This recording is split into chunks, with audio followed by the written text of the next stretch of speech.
Risale-i Nur Külliyatından Sözler. Müellifi Bediüzzaman Said Nursi. Bismillahirrahmanirrahim. Ve bihi nesta'in. Elhamdülillahi Rabbil alemin. Vessalatu vesselamu ala seyyidina Muhammedin ve ala alihi ve sahbihi ecma'in. Ey kardeş! Benden birkaç nasihat istedin. Sen bir asker olduğun için, askerlik temsilatı ile, 8 hikayecikler ile birkaç hakikati nefsimle beraber dinle. Çünkü ben nefsimi herkesten ziyade nasihata muhtaç görüyorum. Vaktiyle 8 ayetten istifade ettiğim 8 sözü biraz uzunca nefsime demiştim. Şimdi kısaca ve avam lisanı ile nefsime diyeceğim, kim isterse beraber dinlesin. Birinci söz. Bismillah her hayrın başıdır. Biz dahi başta ona başlarız. Bil ey nefsim, şu mübarek kelime İslam nişanı olduğu gibi, bütün mevcudatın lisan-ı haliyle vird-i zebanıdır. Bismillah ne büyük tükenmez bir kuvvet, ne çok bitmez bir bereket olduğunu anlamak istersen, şu temsili hikayeciye bak, dinle. Şöyle ki, Bedevi Arap çöllerinde seyahat eden adama gerektir ki, bir kabile reisinin ismini alsın ve himayesine girsin. Ta şakilerin şerrinden kurtulup hacatını tedarik edebilsin. Yoksa tek başıyla hadsiz düşman ve ihtiyacatına karşı perişan olacaktır.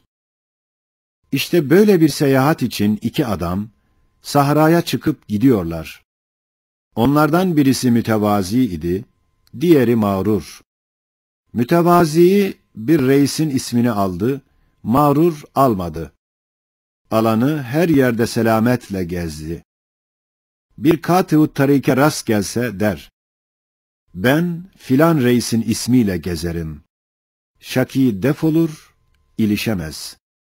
Bir çadıra girse o nam ile hürmet görür. Öteki mağrur, bütün seyahatinde öyle belalar çeker ki tarif edilmez. Daima titrer, daima dilencilik ederdi.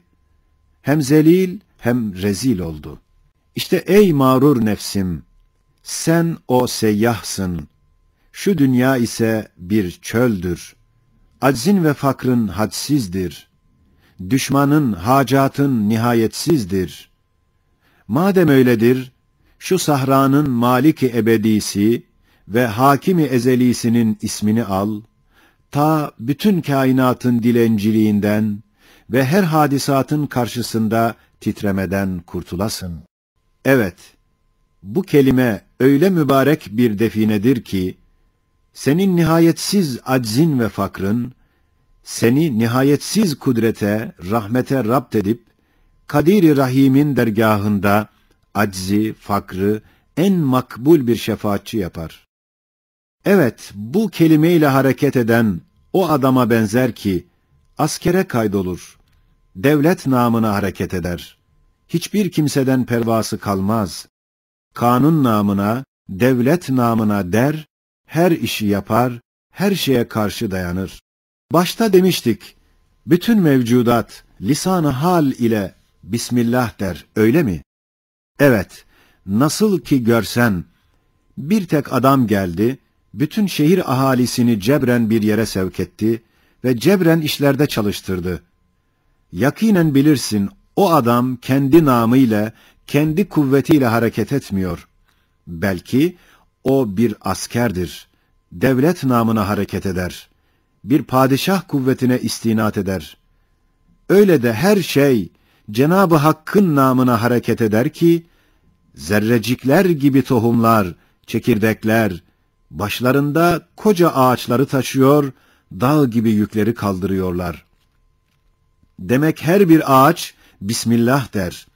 Hazine-i rahmet meyvelerinden ellerini dolduruyor, bizlere tablacılık ediyor. Her bir bostan Bismillah der.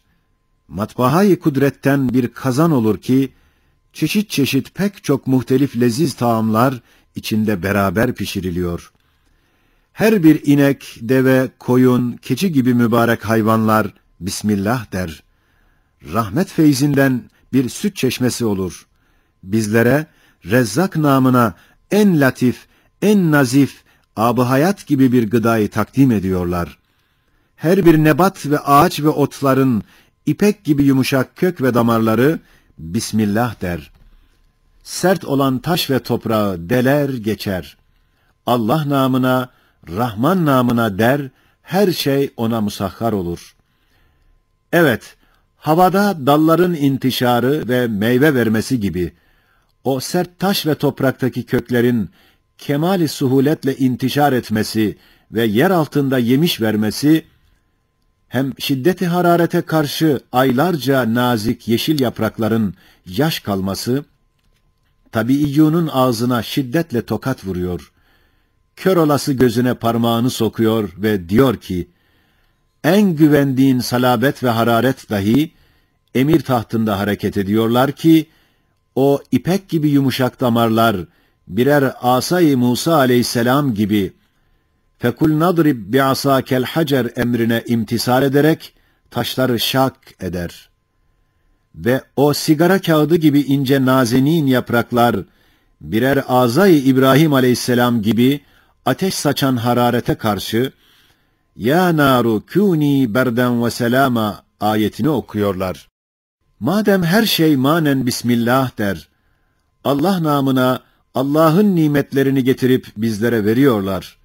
Biz dahi Bismillah demeliyiz. Allah namına vermeliyiz. Allah namına almalıyız. Öyleyse Allah namına vermeyen gafil insanlardan almamalıyız. Sual: tablacı hükmünde olan insanlara bir fiyat veriyoruz. Acaba asıl mal sahibi olan Allah ne fiyat istiyor? El cevap: evet, o mün'im-i hakiki, bizden o kıymetdar nimetlere, mallara bedel, istediği fiyat ise 3 şeydir. Biri zikir, biri şükür, biri fikirdir. Başta Bismillah zikirdir. Ahirde elhamdülillah şükürdür. Ortada, bu kıymetdar harikayı sanat olan nimetler, Ehad-i Samed'in mucize-i kudreti ve hediye-i rahmeti olduğunu düşünmek ve derk etmek fikirdir. Bir padişahın kıymetdar bir hediyesini sana getiren bir miskin adamın ayağını öpüp, hediye sahibini tanımamak ne derece belahet ise, öyle de zahiri mün'imleri medih ve muhabbet edip, mün'im-i hakikiyi unutmak, ondan 1000 derece daha belahettir. Ey nefis! Böyle ebleh olmamak istersen, Allah namına ver, Allah namına al, Allah namına başla, Allah namına işle, vesselam.